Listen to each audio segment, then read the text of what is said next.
Hello students, मैं हूं मनीष शंकर तिवारी और आप लोग देख रहे हैं ई क्लासेस बाय मनीष सर।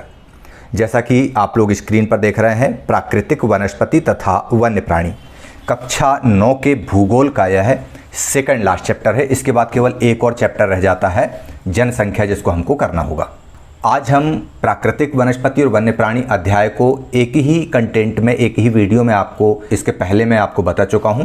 आज हम इसके पाठ पुस्तक पे दिए गए क्वेश्चन आंसर, एक्टिविटीज़ के अलावा कुछ अतिरिक्त महत्वपूर्ण प्रश्नोत्तर हल करेंगे। तो चलो स्टार्ट करते हैं। ये आ गया प्राकृतिक वनस्पति और वन्य प्राणी अध्याय का। यदि आपको पूरा अध्याय समझना है तो उसकी लिंक ये दी हुई है, डिस्क्रिप्शन बॉक्स में भी आपको ये लिंक मिल जाएगी। इसके अलावा डिस्क्रिप्शन बॉक्स में अभी तक कक्षा 9 के भूगोल के जितने भी अध्याय हमने पढ़ा चुके हैं, सारे अध्यायों की सारी लिंक आपको दी गई हैं।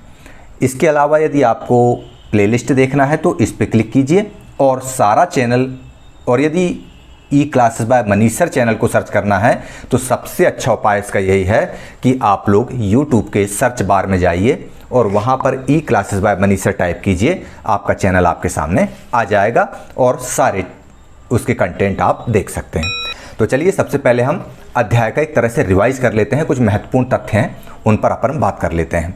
महत्वपूर्ण तथ्यों की अगर हम बात करें तो सबसे पहले हम बात करते हैं वनस्पति और वन्य प्राणियों में विविधता के कारण। इसको लेकर के हमने, याद करो कि दो कारणों पर बात किए थे। एक कारण था धरातल और दूसरा कारण था जलवायु।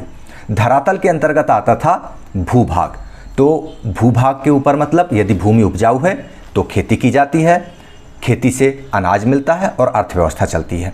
ऊबड़ खाबड़ और समतल जमीन पर जंगल या घास के मैदान होते हैं और जंगलों में वन्य प्राणी मिलते हैं। तो भूभाग का ये असर हो गया।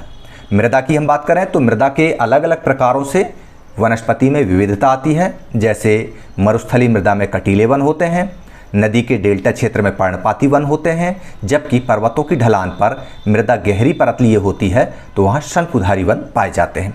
अब हम दूसरे तथ्य की बात करें जिसका नाम है जलवायु। दूसरा कारक जो है, उस जलवायु के अंतर्गत तीन चीज़ों की हमने बात की थी। एक किया था हमने तापमान की बात, कि अलग अलग तापमान पे अलग अलग वनस्पतियाँ होती हैं, उनका असर अलग अलग होता है। जैसे ऊंचाई पे हम 915 मीटर से ऊपर जब जाते हैं, 915 मीटर तक तो सामान्यतः ज़्यादा अंतर नहीं आता है, लेकिन 915 मीटर से ऊपर जब हम जाते हैं तो तापमान में गिरावट आने लगती है। आपको एक बात बता दें कि पृथ्वी के ऊपर हम देखते हैं कि जैसे जैसे हम विषुवत वृत्त से ध्रुवों की तरफ आगे बढ़ते हैं तो तापमान में गिरावट आती है। तो यही तापमान में गिरावट, या तो हम विषुवत वृत्त से, विषुवत रेखा से ध्रुवों की तरफ, उत्तर या दक्षिण की तरफ जाए तो तापमान में गिरावट आती है, अथवा 915 मीटर की ऊंचाई से ऊपर जाते हैं तो तापमान में गिरावट आने लगती है। और इस वजह से वनस्पति को उगने में कठिनाई होती है।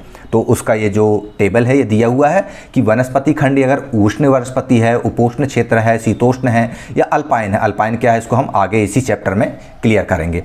तो उष्ण जो क्षेत्र होता है मतलब वहाँ पर टेम्परेचर 24 डिग्री से अधिक होता है, वहाँ पर कभी कोई पाला नहीं पड़ता है। उपोष्ण में कभी कभी पाला पड़ता है क्योंकि वहाँ टेम्परेचर 24 डिग्री से नीचे गिर के 17 डिग्री तक चला जाता है, और 17 से और नीचे टेम्परेचर रहे शीतोष्ण तो वहाँ पर कभी पाला पड़ता है, कभी बर्फ पड़ता है, मतलब वहाँ पर गर्मी वाली स्थिति नहीं हो पाती है। अल्पाइन क्षेत्र में हमेशा बर्फ पड़ती है। ये हो गया तापमान का असर। सूर्य के प्रकाश की अगर हम बात करें तो सूर्य के प्रकाश में क्या होता है, सूर्य का प्रकाश अगर अधिक समय तक मिलता है तो वृक्ष जो है गर्मी की ऋतु में तेजी से बढ़ते हैं, उनकी वृद्धि तेज होती है। अच्छा, सूर्य के प्रकाश का जो प्रभाव है वह समय, अक्षांश, समुद्र तल से ऊंचाई और ऋतुओं पर निर्भर करता है। केवल सूर्य का प्रकाश केवल इंडिविजुअल कोई प्रभाव नहीं बना, इंडिविजुअल कोई असर नहीं डालेगा। लंबे समय तक सूर्य का प्रकाश पड़ना चाहिए तो क्या असर होता है वनस्पतियों पर, पर्टिकुलर अक्षांश पर। जैसे अगर हम बात करें यहाँ पर 0 डिग्री अक्षांश पर अगर सूर्य का प्रकाश पड़ रहा है तो यहाँ की वनस्पति अलग हो जाएगी, यहाँ का वातावरण अलग हो जाएगा। फिर कुछ जगह पर सूर्य का प्रकाश कम पहुँचता है, यहाँ पर हम देखते हैं तिरछी किरणें पहुँचने लगती हैं, तो उसका अलग अलग अक्षांशों पर सूर्य के प्रकाश का प्रभाव अलग अलग होगा। फिर समुद्र से ऊंचाई की अगर हम बात करें तो जैसा अभी हमने बात किया, 915 मीटर की हाइट जब जाती है, उसको ऊपर हम जाते हैं तो सूर्य के प्रकाश के कारण भी वहाँ पर तापमान में गिरावट आने लगती है। इसके अलावा तीसरा जो फैक्टर निकल के आया था जलवायु के अंतर्गत वो था वर्षण, रेन, बारिश। मतलब अधिक वर्षा वाले क्षेत्रों में जंगल सघन पाए जाते हैं, घने वन पाए जाते हैं। अब अल्पाइन जलवायु की हम आपसे बात कर रहे थे कि अल्पाइन जलवायु किसे कहते हैं। तो अल्पाइन जलवायु उस ऊंचाई की जलवायु को कहते हैं जो वृक्ष रेखा के ऊपर होती है। अब आपके पास सवाल आएगा कि वृक्ष रेखा क्या होती है। तो वृक्ष रेखा मतलब एक ऊंचाई पर जाने के बाद में वृक्ष नहीं उग पाते, यहाँ तक वृक्ष आ रहे हैं, इसके बाद वृक्षों के बढ़ने की या उनके पनपने की संभावना कम हो जाती है, उसको हम बोलते हैं वृक्ष रेखा। तो अल्पाइन जलवायु उस ऊंचाई की जलवायु कहते हैं जो वृक्ष रेखा के ऊपर हो, मतलब इसके ऊपर, इसके बाद वृक्षों के उगने की संभावना नगण्य होने लगती है। किसी जगह की जलवायु अल्पाइन है या तभी कह सकते हैं जब वहाँ किसी भी महीने में, वर्ष में किसी भी एक महीने में औसत टेम्परेचर 10 डिग्री सेल्सियस से ऊपर नहीं होता, मतलब शीतोष्ण जलवायु वाली स्थिति होती है वहाँ पर। ठीक है ना। अल्पाइन का मतलब आपकी समझ में अब आ गया होगा कि अल्पाइन जलवायु मतलब 10 डिग्री सेंटीग्रेड से तापमान कम हो या 10 डिग्री तक हो और वृक्ष रेखा से ऊपर की स्थिति हो, उस क्षेत्र में जो वनस्पति उगती है उसको हम बोलते हैं अल्पाइन वनस्पति। चलिए आगे देखते हैं। ये टेबल है, आपको ये टेबल हालांकि उतना क्लियर हो सकता है आपको ना दिख रहा हो, लेकिन इसको हमने पीडीएफ में, जो पीडीएफ की लिंक आपकी डिस्क्रिप्शन बॉक्स में दी है, जब उसको डाउनलोड करेंगे तो आपको मिल जाएगा कि वनस्पतियों के बारे में एकजाई जानकारी यहाँ पर देती है। पूरा अगर चैप्टर पढ़ने में आपको कठिनाई होती तो याद करने की दृष्टि से चाहे तो आप इसका प्रिंट निकाल कर अपने दीवार पर पेस्ट कर लीजिए और चलते फिरते आप उसको देख सकते हैं। इसी तरह से नीचे हमने वन्य प्राणियों को लेकर भी एक शॉर्टकट टेबल डाल दी है।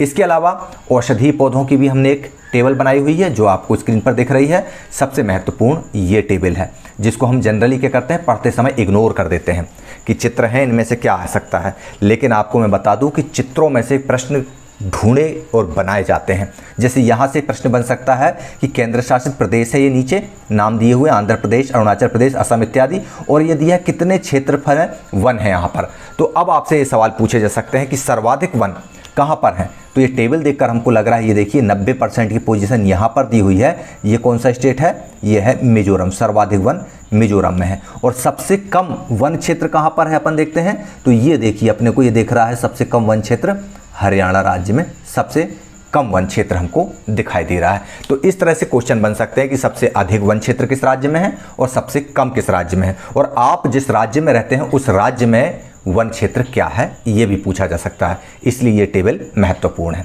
चलिए आगे देखते हैं। अब हमारा शुरू होता है पाठ्य पुस्तक में दिए गए प्रश्नों के उत्तर हल करने का टाइम। तो वैकल्पिक प्रश्न, सबसे पहले हम बात करते हैं नंबर 1, रबड़ का संबंध किस प्रकार की वनस्पति से है। ध्यान रखिएगा, पहला प्रश्न है रबड़ का संबंध किस प्रकार की वनस्पति से है।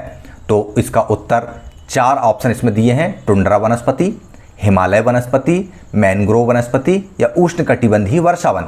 तो इसका उत्तर हालांकि घा है, उष्णकटिबंधीय वर्षावन रबड़ का संबंध। लेकिन अब का जो आपको दिया हुआ है टुंड्रा, ये टुंड्रा एक नया शब्द आया है, पाठ में भी इसका उल्लेख हुआ। इसे यह होता क्या है इसे हम आगे देखेंगे। चलिए अगला क्वेश्चन देखते हैं। शिनकोना वृक्ष कितनी वर्षा वाले क्षेत्र में पाए जाते हैं। तो इसका उत्तर है का 100 सेंटीमीटर। सिमलीपाल जीवमंडल निचय या समूह कौन से राज्य में स्थित है। उत्तर है गा उड़ीसा। अगला, भारत में कौन से जीवमंडल निचय विश्व के जीवमंडल निचयों के लिए गए, मतलब वर्ल्ड वाइड लिए गए हैं। तो इसमें उत्तर आएगा घा नंदा देवी। तो ये आपके बहुविकल्पी प्रश्नों के उत्तर हो गए। अब हम देखते हैं प्रश्न क्रमांक 2, संक्षिप्त उत्तर वाले प्रश्न। पहला प्रश्न है भारत में पादपों और जीवों का वितरण किन तत्वों द्वारा निर्धारित होता है। तो आपको मैंने बताया कि 2 तत्व हैं, एक धरातल और एक जलवायु। धरातल के अंतर्गत 2 कारक आते हैं, भूभाग और मृदा, जबकि जलवायु के अंतर्गत 3 कारक हैं, तापमान, सूर्य का प्रकाश और वर्षण। इस तरह से पहले प्रश्न का उत्तर पूरा होता है। दूसरा प्रश्न हमारे सामने आता है जीवमंडल निचय से क्या आशा है, कोई 2 उदाहरण दीजिए। निचय का मतलब होता है समूह, एक तरह से उनका ग्रुप। तो जीवमंडल निचय से अभिप्राय है कि जैव विविधता को सुरक्षित एवं संरक्षित रखने के लिए स्थापित क्षेत्रों को जीवमंडल निचय कहा जाता है। मतलब हमको बायोडाइवर्सिटी को सुरक्षित रखना है, उनको संरक्षित करना है, इसके लिए कुछ जोन बनाए गए हैं जहां पर पर्टिकुलर जीवों को सुरक्षित रखने का प्रयास किया जाता है। उसको हम बोलते हैं जीवमंडल निचय। एक संरक्षित जीवमंडल जिसका संरक्षण इस प्रकार किया जाता है कि न केवल इसकी जैविक भिन्नता संरक्षित की जाती है, अपितु इसके संसाधन का प्रयोग भी स्थानीय समुदायों के लाभ हेतु टिकाऊ तरीके से किया जाता है। फॉर एग्जाम्पल, भारत का पहला बायोस्फीयर रिजर्व नीलगिरी और सुंदरवन, ये दो उदाहरण हो गए हमारे सामने। अब बायोस्फीयर रिजर्व में क्या होता है, जो चीज़ें जैसे मान लो कोई लकड़ी अगर वहाँ पर टूट गई है, पेड़ के ऊपर से गिर गई है, तो उसको उस पर मानव हस्तक्षेप कम से कम हो ये प्रयास किया जाता है, उसको हटाया नहीं जाता, वो कहलाते हैं बायोस्फीयर रिजर्व। इसके बाद तीसरा प्रश्न हमारे सामने है, कोई दो वन्य प्राणियों के नाम बताइए जो उष्णकटिबंधीय वर्षा और पर्वतीय वनस्पति में मिलते हैं। तो बहुत सारे हमने अध्याय में पढ़े हुए हैं। उष्णकटिबंधीय वर्षावन के लंगूर, लेमूर, बंदर, हाथी ये पाए जाते हैं, जबकि पर्वतीय वनस्पति में घने बालों वाली भेड़, लाल पांडा, आइबेक्स इस तरह के जंतु पाए जाते हैं। अगला प्रश्न हम देखते हैं, अंतर स्पष्ट कीजिए वनस्पति जगत तथा प्राणी जगत, और दूसरा अंतर स्पष्ट करना है सदाबहार वन और पर्णपाती वन में। तो चलिए सबसे पहले हम देखते हैं वनस्पति जगत और प्राणी जगत में अंतर। तो वनस्पति जगत का संबंध पेड़ पौधों से होता है, इसके अंतर्गत छोटे बड़े पौधे, फूल तथा वृक्षों की बात होती है, जबकि प्राणी जगत का संबंध जानवरों से होता है और इसके अंतर्गत कीड़े मकोड़े, पक्षी, मछली, जंतु जानवर आदि की बात की जाती है। वनस्पति जगत में पौधों की जब हम बात करते हैं तो पौधों के दो वर्ग होते हैं, एक फूल वाले पौधे और एक बिना फूल वाले पौधे। इसी तरह से जब हम प्राणी जगत की बात करते हैं तो भोजन की आदत के अनुसार प्राणियों को दो वर्गों में बांटा गया है, एक शाकाहारी जानवर और दूसरा मांसाहारी जानवर। इसके बाद हम प्रजातियों की बात करें तो भारत में वनस्पति जगत के अंतर्गत 47,000 प्रकार की प्रजातियां पाई जाती हैं, जबकि प्राणी जगत के अंतर्गत 90,000 प्रकार की प्रजातियां उपलब्ध हैं। अब हम प्राकृतिक वनस्पतियों की बात करें तो प्राकृतिक वनस्पतियों के आवरण में वन, झाड़ियां तथा घास भूमि भी शामिल हैं। इसी तरह से प्राणी जगत को भी 3 वर्गों में डिवाइड किया गया है, थलचर, जलचर और नभचर। अब हम बात करते हैं वनस्पति जगत के अंदर औषधीय किस्म के पौधे भी आते हैं, 5वां अंतर है। तो प्राणी जगत में भी मानव अपनी ज़रूरतों के मुताबिक इनको अपने उपयोग में लाता है। तो इस तरह से दोनों अंतर लगभग हमारे सामने 5 अंतर हमने लिख लिए हैं, इनको आप लोग याद कर लीजिएगा। अगला प्रश्न है सदाबहार और पर्णपाती वन में अंतर। जैसे कि नाम से ही है, पहली चीज़ हम लिख सकते हैं वे वन जिनका पतझड़ का समय अलग अलग होता है, इसलिए वे हमेशा हरे भरे दिखते हैं, सदाबहार वन कहलाते हैं। वे वन जिनके साल में 6 से 8 सप्ताह तक अपने पत्ते गिरा देते हैं, पतझड़ होता है, उसको पर्णपाती वन कहते हैं। सदाबहार वन 200 सेंटीमीटर से अधिक वर्षा वाले भागों पर पाए जाते हैं, जबकि पर्णपाती वन 200 से कम। लेकिन कितना कम? 200 से कम मतलब 70 सेंटीमीटर तक। अब इसमें भी 2 पार्ट हो जाते हैं पर्णपाती वन में, एक हो जाते हैं आर्द्र पर्णपाती वन और दूसरा हो जाता है शुष्क पर्णपाती वन। तो ये आप ध्यान रखिएगा। सदाबहार वन के अंतर्गत आबनूस, महोगनी, रोजवुड, रबड़, सिंकोना आते हैं, जबकि पर्णपाती वन के अंतर्गत मुख्य वृक्ष इसका सागौन, बांस, साल, शीशम, चंदन, खैर, कुसुम, अर्जुन, सहतूत, ये सारे व्यापारिक किस्म के वृक्ष होते हैं। जानवरों की हम बात करें तो सदाबहार वनों में हाथी, बंदर, लेमूर, हिरण, एक सींग वाला गैंडा जो दलदली क्षेत्रों में पश्चिम बंगाल वगैरह में पाया जाता है, जबकि पर्णपाती वनों में सिंह और शेर तथा सुअर, हिरण, छिपकली, सांप, रेंगने वाले जीव इत्यादि पाए जाते हैं। इनकी उपस्थिति की हम बात करें तो भारत के पश्चिमी घाट के वन, असम, तमिलनाडु आदि में सदाबहार वन पाए जाते हैं, जबकि प्रायद्वीपीय भाग, झारखंड, छत्तीसगढ़, पश्चिमी उड़ीसा इत्यादि भाग में पर्णपाती वन पाए जाते हैं। तो ये हमारा तीसरा प्रश्न इस तरह से कंप्लीट होता है। चौथे प्रश्न पर हम आते हैं, भारत में विभिन्न प्रकार की पाई जाने वाली वनस्पतियों के नाम बताएं और अधिक ऊंचाई पर जाने वाली वनस्पति का ब्यौरा दें। तो वनस्पतियों के नाम, 5 प्रकार की वनस्पतियां पाई जाती हैं, इनको हम पहले भी चर्चा कर चुके हैं। उष्णकटिबंधीय सदाबहार वन, उष्णकटिबंधीय पर्णपाती वन, उष्णकटिबंधीय कटीले वन तथा झाड़ियाँ, पर्वतीय वन और मैंग्रोव वन। अच्छा, इनकी उपस्थिति जो है, इन वनों की उपस्थिति का कारण है वर्षण। क्या है? वर्षण। वर्षण के कारण यहाँ पे हम देखते हैं ये 200 सेंटीमीटर से अधिक वर्षा, ये 200 से 70 के बीच में, ये 70 से कम, इनकी वर्षा ये 70 से कम, और पर्वतीय वन पर्वतीय क्षेत्रों, मैंग्रोव वन ज्वार भाटा वाले इलाकों में। अब ऊंचाई के आधार पर हम वनों की स्थिति देखें तो ऊंचाई के आधार पर हम देखते हैं तो 1000 मीटर। जैसा कि आपको पता है कि 915 मीटर से ऊपर जब हम जाते हैं तो तापमान में गिरावट आने लगती है, टेम्परेचर में गिरावट आने लगती है। तो इसकी वजह से वनस्पतियों को उगने में बहुत अधिक संघर्ष करना पड़ता है। 1000 मीटर से 2000 मीटर के बीच में आर्द्र शीतोष्ण कटिबंधीय प्रकार के वन पाए जाते हैं, जिनमें ओक और चेस्टनट हैं। 1500 से 3000 में शंकुधारी वन और 3600 से मीटर से अधिक ऊंचाई पर अल्पाइन वनस्पति पाई जाती है। अल्पाइन वनस्पति मतलब वृक्ष रेखा से ऊपर की वनस्पति हो जाती है। भारत में बहुत संख्या में जीव और पादप प्रजातियां संकट में हैं। उदाहरण के साथ बताइए। इसका उत्तर बहुत लंबा भी हो सकता है, शॉर्ट भी हो सकता है।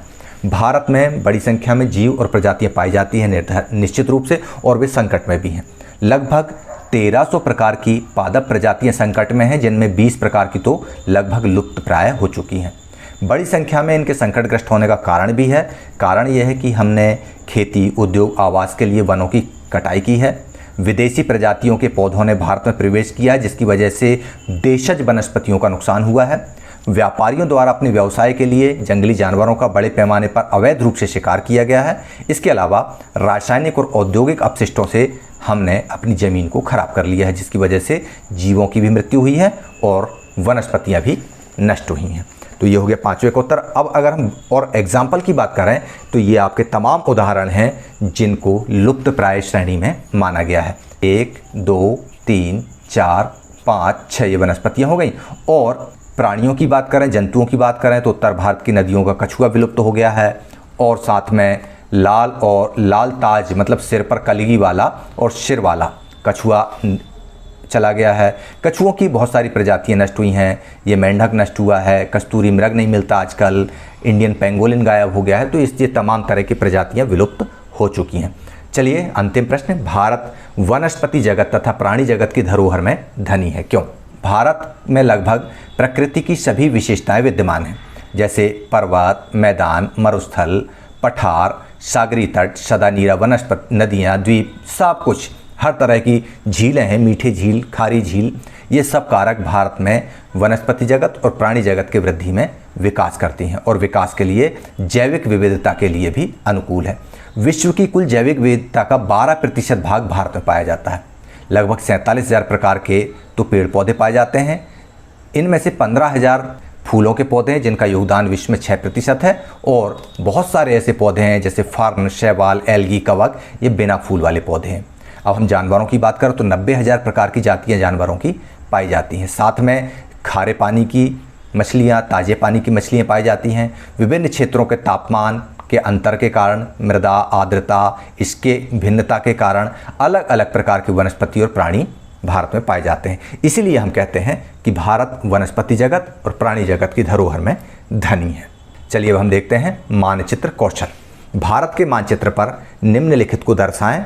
इनमें 3 चीज़ें दी है: उष्णकटिबंधीय वर्षावन, उष्णकटिबंधीय पर्णपाती वन, 2 जीवमंडल निचय उत्तरी भारत के दक्षिणी, पूर्वी और पश्चिमी भागों में। तो चलिए सबसे पहले हम देखते हैं उष्णकटिबंधीय वर्षावन कहाँ कहाँ पर है। तो ये ग्रीन में जितना आपको दिख रहा है, ये उष्णकटिबंधीय वर्षावन वाले क्षेत्र हैं। इनमें आपको दोनों द्वीप दिख रहे हैं, लक्षद्वीप दिख गया, अंडमान एवं निकोबार द्वीप समूह, पश्चिमी घाट, तमिलनाडु के तट, पूर्वी तट, इसके अलावा असम का ऊपरी प्रदेश और ये कोलकाता से लगा हुआ उड़ीसा के आसपास का क्षेत्र, ये उष्णकटिबंधीय वर्षावन के अंतर्गत आते हैं। फिर हम बात करते हैं उष्णकटिबंधीय पर्णपाती वन। तो उष्णकटिबंधीय पर्णपाती वन ये आपको दिख रहा है ऑरेंज कलर में, जो प्रायद्वीपीय पठार के अलावा बिहार और उत्तर प्रदेश के मैदान के साथ साथ झारखंड, मध्य प्रदेश का भाग, पश्चिमी उड़ीसा और ये नीचे पूर्वी और पश्चिमी घाट के बीच सक्रिय धारा के रूप में भी आपको दिखाई देता है। 2 जीवमंडल, चलिए सबसे पहले हम पूर्व के 2 जीवमंडल निचयों की बात करते हैं। तो ये यहाँ पर मिलेंगे, कांजीरंगा और मानस, पश्चिम के गिर संजय गांधी, उत्तर के दच्चिगाम और राजाजी, जबकि दक्षिण में बांदीपुर और गुइंडी। इस तरह से हम इनको नक्शे में दर्शा सकते हैं। इस तरह से हमारे पाठ्य पुस्तक आधारित प्रश्न हल होते हैं। अब हम अतिरिक्त प्रश्नों को हल करते हैं। भारत में सबसे कम वन क्षेत्र वाला राज्य, पहले ही बताया मैंने, हरियाणा। सुंदरी वृक्ष मैंग्रोव वन में पाया जाता है। राजस्थान की प्राकृतिक वनस्पति उष्णकटिबंधीय कटीले वन के अंतर्गत आता है, झाड़ियाँ इत्यादि पाई जाती हैं। भारतीय सिंहों का प्राकृतिक आवास गिर, ध्यान रखिएगा, गुजरात का गुजरात का गिर क्षेत्र, बहुत इंपॉर्टेंट है। कौन सी औषधीय वनस्पति नहीं है? इसमें सागौन नहीं है। भारत में कितने प्रकार की प्रजातियां जीवों की पाई जाती हैं? 90,000 प्रकार की। पादप उद्यानों में, ये इंपॉर्टेंट प्रश्न है, ये फैक्चुअल क्वेश्चन है, ये आ सकता है कि पादप उद्यानों को वित्तीय तथा तकनीकी सहायता देने की परियोजना कब प्रारंभ की गई? तो इसका उत्तर आएगा 1992 से इसको आरंभ किया गया। अगला प्रश्न, भारत में वन्य जीव सुरक्षा अधिनियम कब पारित हुआ? 1972 में वन्य जीव सुरक्षा अधिनियम पारित हुआ। अब यहाँ पर आप देखिए, पौधों को 1992 में और जानवरों को 1972 में, मतलब पौधों से 20 साल पहले जानवरों की सुरक्षा का अधिनियम पारित हो गया था। एक अच्छा क्वेश्चन है, आपसे पूछा जा सकता है कि यदि आपको सर्दी, जुकाम और खांसी है तो आप किस वनस्पति का उपयोग करेंगे? बबूल, तुलसी, नीम या जामुन? तो इसका उत्तर है तुलसी। कान्हा राष्ट्रीय उद्यान मध्य प्रदेश में कहाँ स्थित है? मंडला। अब रिक्त स्थानों की पूर्ति कीजिए। जो वनस्पति मूल रूप से भारतीय हैं उसे कौन सी वनस्पति कहते हैं? तो इसका उत्तर आएगा, जो भारतीय हैं उनको हम बोलते हैं देशज वनस्पति, और जो भारत से बाहर की हैं उनको बोलते हैं विदेशज वनस्पति। भारत का प्रथम जीव आरक्षित क्षेत्र कौन सा है? नीलगिरी क्षेत्र है इसका उत्तर। भारत में वन्य जीव सुरक्षा अधिनियम कब पारित हुआ? 1972 में। राष्ट्रीय उद्यान में बाघ नहीं पाए जाते। कौन से राष्ट्रीय उद्यान में बाघ नहीं पाए जाते? इसका उत्तर आएगा माधव राष्ट्रीय उद्यान में बाघ नहीं पाए जाते। इसके बाद उत्तर आपके नीचे दिए हुए हैं, 6वें, 7वें, 8वें, 9वें खाली स्थान के उत्तर आपको यहाँ मिल जाएंगे। ये 11 खाली स्थान आपके दिए हैं। सत्य असत्य बताइए, तो ये आपको यहाँ पर दिए हुए हैं। जो इंपॉर्टेंट क्वेश्चन होगा उसको मैं आपको क्लियर करके बता दूंगा। मध्य प्रदेश में 45% क्षेत्र में वन है, असत्य। तो आपको पता होना चाहिए कितने क्षेत्र में है वन। ये आप उस ग्राफ में से देख के कमेंट बॉक्स में लिख के जरूर बताइए कि मध्य प्रदेश के कितने क्षेत्र भाग में वन है। इसके अलावा एक वाक्य में उत्तर दीजिए, ऐसी प्राकृतिक वनस्पति जिस पर लंबे समय से मानव का कोई प्रभाव नहीं पड़ा है, अक्षत वनस्पति कहते हैं। एक इंपॉर्टेंट क्वेश्चन है। ऐसे वन जो एक ऋतु विशेष में पत्ते गिरा देते हैं, पर्णपाती वन। भारत के कुल कितने क्षेत्रफल पर वन है? 21.05%। बहुत ही महत्वपूर्ण प्रश्न है ये। इसके बाद भारल या कियांग कहाँ पाए जाते हैं? हिमालयी क्षेत्रों में। भारल मतलब नीली भेड़ और कियांग यानी तिब्बती गधे। सुंदरी वृक्ष ब्रह्मपुत्र के डेल्टा में। अल्पकाल के लिए आने वाले पक्षी प्रवासी पक्षी। प्रवासी पक्षियों के नाम साइबेरियन सारस और फ्लेमिंगो। गुजरात का गिर क्षेत्र आरक्षित है प्राकृतिक आवास के लिए सिंहों का। अगला इसके बाद हम देखते हैं राजस्थान की प्राकृतिक वनस्पति, ये हम देख चुके हैं। बंगाल टाइगर बंगाल में पाया जाता है, सुंदरवन क्षेत्र इसका घर होता है। अब छोटे छोटे प्रश्न हैं। वनस्पति को प्रभावित करने वाले कारक देख चुके हैं, वनस्पति के प्रकार देख चुके हैं हम, वन्य प्राणियों के नाम जो लुप्त होने कगार पे हैं, जिनके नाम लिख दो, सब लुप्त होने वाले हैं। शेर, चीता, हाथी सब विलुप्ति कगार पे हैं। गैंडा, सोन चिड़ैया, गौरैया, कौवा, जो भी आप नाम लिख दो, सारे प्राणी विलुप्ति की कगार पर हम लोगों ने पहुंचा दिए हैं। भारत की वनस्पति विविधता क्यों है? क्योंकि भारत की जलवायु में भिन्नता है, भारत की भूमि में भिन्नता है, इसलिए भारत की वनस्पति में भिन्नता है। पारिस्थितिकी तंत्र से आप क्या समझते हैं? भौतिक पर्यावरण, उसमें रहने वाले जीवों का आपस में एक दूसरे से ऐसा संबंध होता है कि वे एक दूसरे के पूरक होते हैं। यही एक पारिस्थितिकी तंत्र कहलाता है। सबसे कम वन क्षेत्र हरियाणा में। टुंड्रा वनस्पति किसे कहते हैं? ये एक अच्छा क्वेश्चन आया है जो बार बार पूछा जा रहा था। टुंड्रा क्षेत्र, टुंड्रा वनस्पति की बात हो रही थी। तो भौतिक भूगोल में टुंड्रा एक बायोम है। बायोम मतलब जैव क्षेत्र।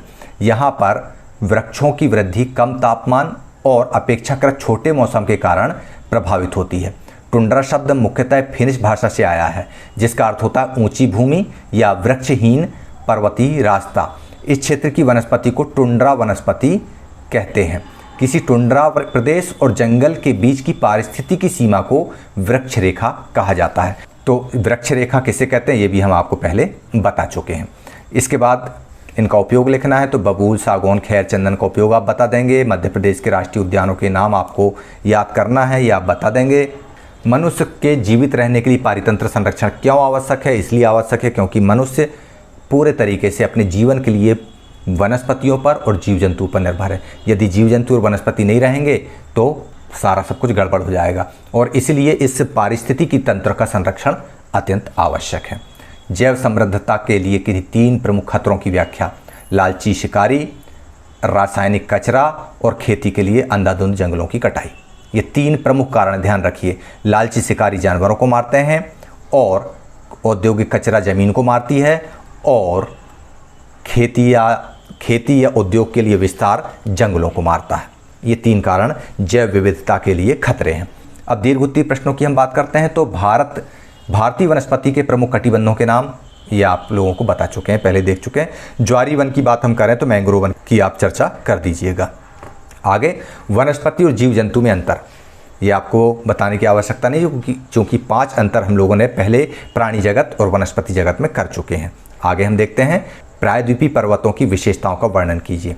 प्रायद्वीपीय पर्वतीय वनों की विशेषताएं लिखिए। तो ये अधिक ऊंचाई वाले भागों में अविकसित वनों में झाड़ियों के साथ खुली हुई विकसित तरंगित घास भूमि में पाए जाते हैं।